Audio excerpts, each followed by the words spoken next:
नमस्कार दोस्तों। आज हम अगले ज्योतिष विज्ञान के अगले चरण में आपसे सप्तम भाव के बारे में चर्चा करेंगे। जैसे कि दोस्तों मैंने कल आपको षष्ठम भाव के बारे में बताया था, जो कि रोग का ऋण का और शत्रु का कारक होता है।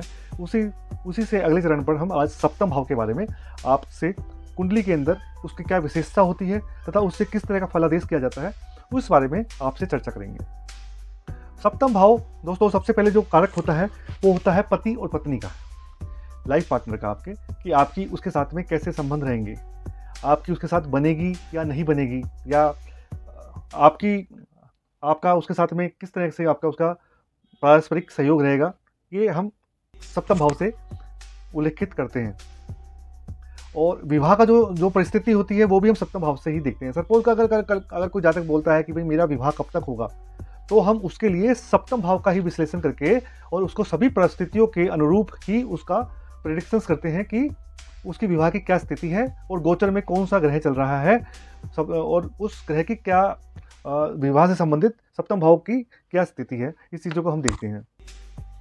और जैसे अगर सप्तम भाव के अंदर अगर आपका शुक्रदेव इसमें विराजमान है और वो अपनी ही राशि में विराजमान है, या तो चलो मैं कहता हूँ दूसरे घर के अंदर शुक्रदेव विराजमान है, तो इस परिस्थिति में क्या होगा,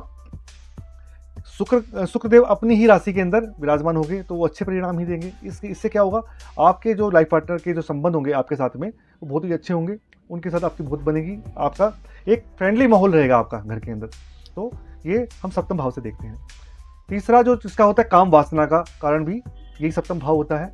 पार्टनरशिप और साझेदारी, मतलब आप कोई भी काम किसी के साथ में साझेदारी से करते हैं तो उसका कैसा, इसके संदर्भ में कैसा रहेगा वो आपके साथ में, वो भी हम इसी से देखते हैं।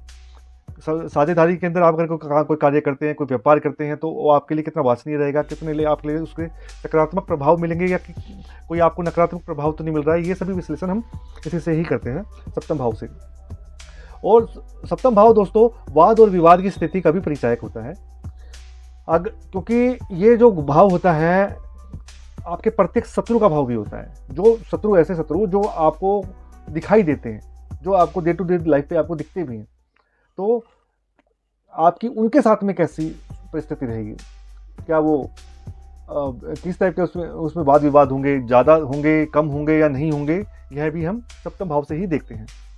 जो अगली बात है वो है विदेश यात्रा। देखो, विदेश यात्रा वैसे तो हम देखते हैं इस वाले घर से, 12वें घर से देखते हैं, इस वाले घर से, लेकिन कुछ चीज़ें हम सप्तम भाव से भी देखते हैं कि क्या जातक का विदेश यात्रा, मतलब ज़्यादा दूर की नहीं, जो आसपास की विदेश यात्राएं हैं वो हम सप्तम भाव से देखते हैं। विदेश यात्रा के लिए उसका कैसा रहेगा। और इससे हम लघु यात्राएं भी देखते हैं। लघु यात्राओं के लिए मैंने आपको तीसरा घर की स्थिति भी बताई थी कि जो तृतीय भाव होता है उससे भी हम लघु यात्राओं को देखते हैं। तो लघु यात्राओं के लिए 2 घर देखा जाते हैं, तीसरा नंबर और 7वां घर। क्योंकि आपको सपोज आपके लिए कोई काम करना है, तो आपके लिए घर को छोड़ के बाहर आसपास कहीं पर जाने में, सेटल होने में आपके लिए फायदेमंद होगा नहीं होगा, ये भी सप्तम भाव से ही इसका फलादेश होता है। प्रत्येक शत्रु के बारे में मैं आपसे उल्लेख कर ही चुका हूँ। प्रत्येक शत्रु से आपका कैसा रहेगा, किस टाइप का आपका अफेक्ट करेंगे, वो सप्तम भाव से देखा जाता है। जो स्थानांतरण की स्थिति है, ट्रांसफर रिलेटेड जो प्रॉब्लम होती है, वो भी हम सप्तम भाव से देखते हैं कि ट्रांसफ़र आपके लिए ये कैसा रहेगा, अच्छा रहेगा, बुरा रहेगा, या आपके जल्दी जल्दी ट्रांसफ़र तो नहीं हो जाते हैं, या आपका ट्रांसफ़र हो गया और आपको मनवांछित जगह पर जाना है वो हो नहीं पा रहा है। तो ये सब दोस्तों सप्तम भाव से ही देखते हैं। सप्तम भाव ट्रांसफ़र का भी कारक होता है, नौकरी स्थिति की। और हाँ, डेली इनकम जो होती है, डेली इनकम को सप्तम भाव से ही देखते हैं। आप डे टू डे कितनी मेहनत करते हैं, कितना आप परिश्रम करते हैं, और परिश्रम के आधार पर आपको कितने आपको उसके अपेक्षाकृत उसके बदले में क्या मिल रहा है, आपको क्या आपकी डेली इनकम है। तो ये सप्तम भाव का ही एक कारक होता है। सप्तम भाव से ही इसकी स्थिति का हम आकलन करते हैं। तो बहुत ही इंपॉर्टेंट भाव है दोस्तों सप्तम भाव। और ये मारक भाव भी होता है। वैसे तो जो देखो, ये जो होता है ये आयु का कारण होता है। मृत्यु का घर जो होता है वो 8वां घर होता है, और मृत्यु के घर से एक घर पहले यानी सप्तम भाव के अंदर मारक भाव को देखा जाता है। सपोज कि जैसे मैंने इसके अंदर बात की कि दूसरी राशि इसके अंदर प्रस्तुत है, तो दूसरे राशि के भावेश कौन होंगे, ये कौन सी राशि होगी, आपकी वृषभ राशि होगी। तो वृषभ राशि के भावेश कौन हुए, शुक्रदेव।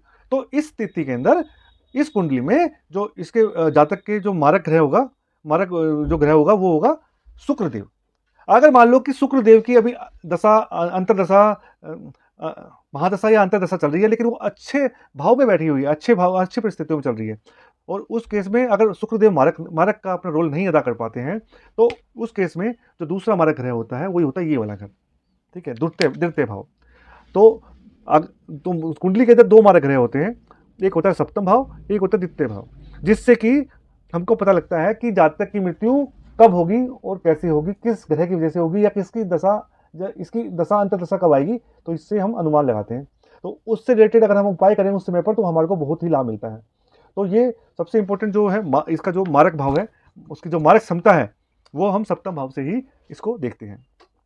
अच्छा, जो सप्तम जो जो कारक ग्रह है इसका दोस्तों, वो होता है शुक्रदेव, क्योंकि शुक्रदेव बेसिकली लग्जरी का एक कारक होता है, पति पत्नी के सुख को रिप्रेजेंट करता है, विवाह विवाह को, पार्टनरशिप को, ये सब बेसिकली सब शुक्रदेव की उसकी वजह से ही होता है। आपकी शुक्र की स्थिति अगर अच्छी ही है, मान लो आपकी अगर कुंडली के अंदर शुक्रदेव अच्छी स्थिति में ही बैठा हुआ है, तो वो आवश्यक रूप से ही आपके सप्तम भाव को फलीभूत करेगा और आपको शुभ परिणाम ही देगा।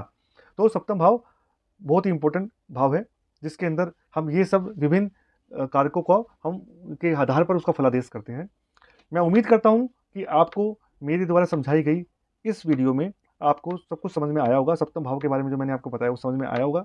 अगर आपको कोई क्वेश्चन है, कोई क्वेरी है, तो वो आप मेरे को मैसेज कर सकते हैं, मैं उसको उसका निश्चित तौर पर ही उनका जवाब दूंगा। तो आज के लिए दोस्तों इतना ही। हम फिर जल्दी ही मिलेंगे आपसे अष्टम भाव के फलादेश के बारे में, उसके कारकों के बारे में, कैसा अष्टम भाव होता है तथा अष्टम भाव से हम क्या देखते हैं, वो भी हम जल्दी ही बताएंगे। तब तक के लिए आप सभी को नमस्कार, आप सभी का दिन शुभ हो।